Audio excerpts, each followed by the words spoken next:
Yun mga lods, dito muna ako nagpasilong sa kulungan ng mga manok namin noon. Ginawa na lang naming bodega, you know? At umulan sa labas ng kulungan mga lods, you know? You know? Pero hindi magiging sagabal yung ulan mga lods para ipakita ko sa inyo ang bagong item na i-review natin sa video na to. Ayan, kaya sit back, relax lang kayo dyan mga lods. At bago ko muna ipapakita sa inyo ang item mga lods, shoutout muna tayo sa ating mga fellow ka-reviews na nagpapa-shoutout. Ayan, shoutout sa inyo mga lods. At maraming salamat pa rin sa walang sawang pagsusuporta sa channel na to. You know, nagkalat yung mga pellet gun dito mga lods kasi pinasilong ko muna sila.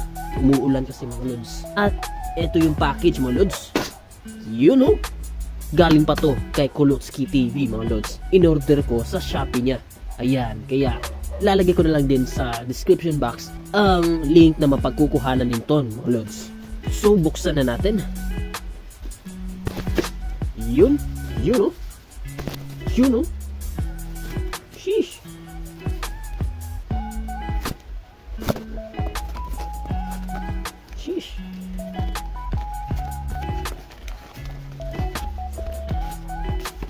Yun. So, set aside muna natin itong mga basura. Pellet gun na handgun mga lods. Tapos meron pang pa-freebie si Kulotski. Tingnan natin ito muna. So, merong mga bala. Yun. Hindi aabot 50 pieces. Pero, nice na din to. For test. Yan. Tapos, syempre, sticker ni Kulotski TV mga lods. Iwan ko kung saan ko ito ilalagay pero magandang ilagay siguro to sa pellet gun mga lods. Yan no, Kulotski TV. O baka dito, or ilalagay ko siguro to sa vest ko mga lods. Yan, abangan nyo lang. At matang natin ito dito, baka mabasa. Ito mga playing cards. Di ako marunong gumamit ng cards mga lods, pero nice touch din, nice freebies, you know? Makailagay ko rin to sa baril mga lods, ganyan, or sa helmet. Oh, sheesh. Meron pang pastel style, you know. So masaya ako sa freebies mga lods. Yan. At yung mismo pellet gun, MP900 pocket pistol. So may kalitan siya mga lods kasi pocket pistol nga eh, you know. So age 14, kung hindi ka age 14 mga lods, wag ka lang bumili nito. Joke lang. So meron siyang, eto, manual muna tayo. Yan. Yung nasa manual, hindi yung mismong baril, yung Glock at Double Eagle at yung Opscal. So alam na natin to mga lods, kaya basic lang yan. Ito na yung item. Sheesh. Tatanggal nga pala to mga lods, you know. So parang laser to sa tunay siguro mga lods. Tapos nilalagay dyan para may laser yung bereta. So pwede din natin yan lagyan ng attachment siguro dyan mga lods. Tapos natatanggal lang, or laser or flashlight, idikit lang natin para matatanggal lang. Ayan. At yun, bereta. Nakaprint yung logo mga lods, oh. Napakaganda ng pagka-print. Tapos kung mapapansin nyo mga lods, eto, metal talaga yan mga lods, pero manipis lang na metal na nilagay dito, kinabit, you know. Hindi yan isang outer barrel. Yung outer barrel niya plastic, tapos itong tip naman niya gawa sa metal. Ayan. Ito, tatanggal lang yan, kutin lang, you know. Plastic lang ang kanyang outer barrel, tsaka yung kanyang inner barrel mga lods, plastic lang din. Di gumagana ang kanyang hammer, kanyang safety, at yung kanyang slide lock, di gumagana. Ito, gumagana ang kanyang mag-release button, kanyang magazine. Yan, merong lock dito sa gilid. Yan, para i-lock natin. Yan. At pang pocket handgun talaga siya mga lods. Maliit lang siya, may kaliitan siya. compare natin siya sa mga mahahaba na pellet gun dito mga lods.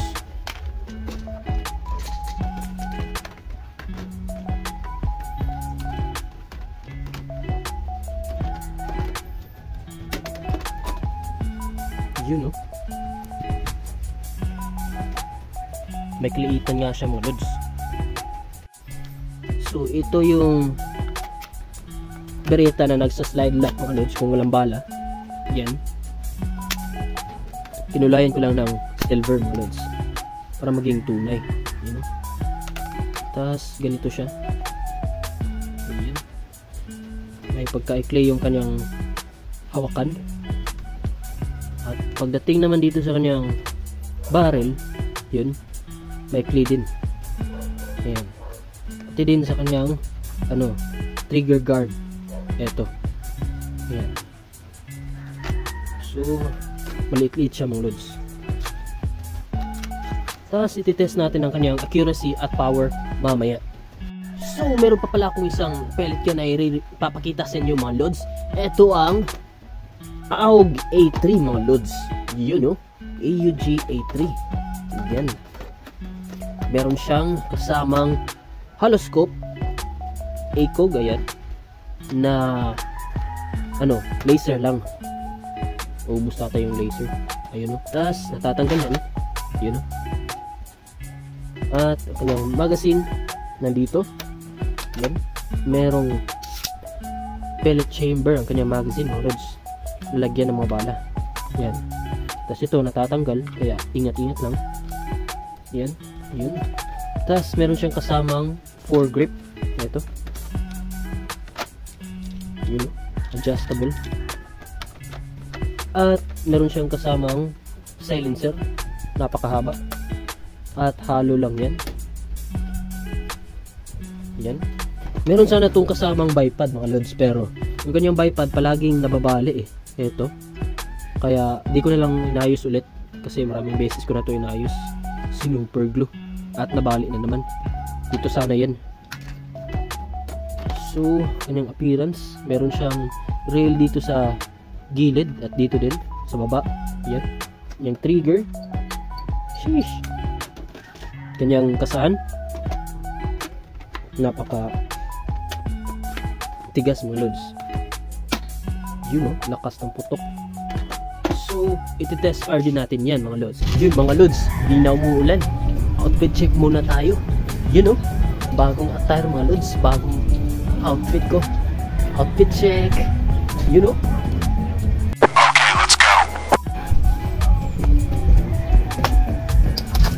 Alright, shoutout nga pala ulit kay Kulotsky TV mga lods. Lastigan talaga ako sa forma ng Beretta na ito mga lods. Kaya, try natin yung kanyang accuracy.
Lods, napakaangas talaga na itong pocket Beretta sa layong below 10 meters mga lods. Natakamaan niya ang ating target na medyo maliit na lang tignan sa malayo. Ayan. At may kabigatan din siya mga lods. Sa tingin ko may metal na papabigat ko sa loob. Ayan. Pwede din natin ito iratrat mga lods kasi hindi naman matigas kasahin ng kanyang spring tulad na ito. You know, pang rayo ito mga lods.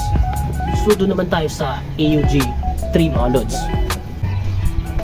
Alright mga lods, eto naman. Di ko na ginamit yung kanyang ACOG na laser scope mga lods.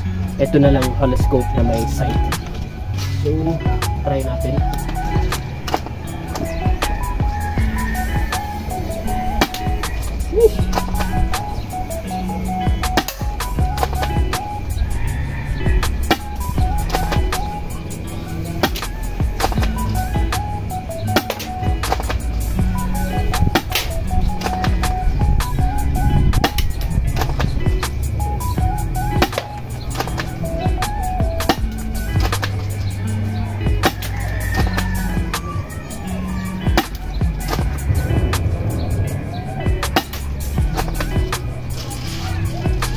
I think tumatagilid ang kanyang tira mga lods, kasi tagilid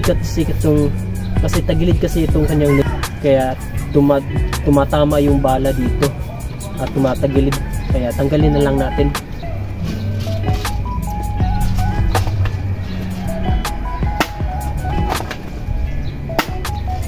Yan bala. So check lang natin siya mga lods para lumabas yung mga bala dito.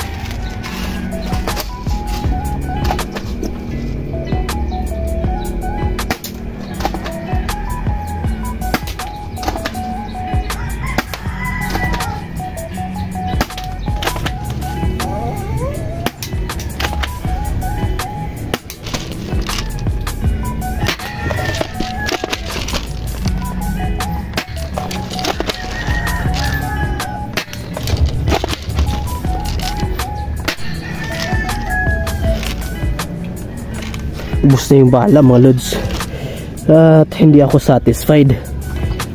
So yun mga lods, down ang kanyang accuracy mga lods. Malakas lang siguro to, pero yung kanyang accuracy mga lods, down na down. Yung mark mo ang kanyang accuracy sa 5/10. Pero for collection purpose, maganda tong built-in mga lods, kasi you know, rare lang yung EUG3 na pellet gun mga lods, at bullpup action. Tapos itong kanyang silencer naman na may factory defect, ayan, napapansin yung mga lods, nagilid yung pagkagawa, kaya pag ilalagay ito dito, tatagilid din yung silencer.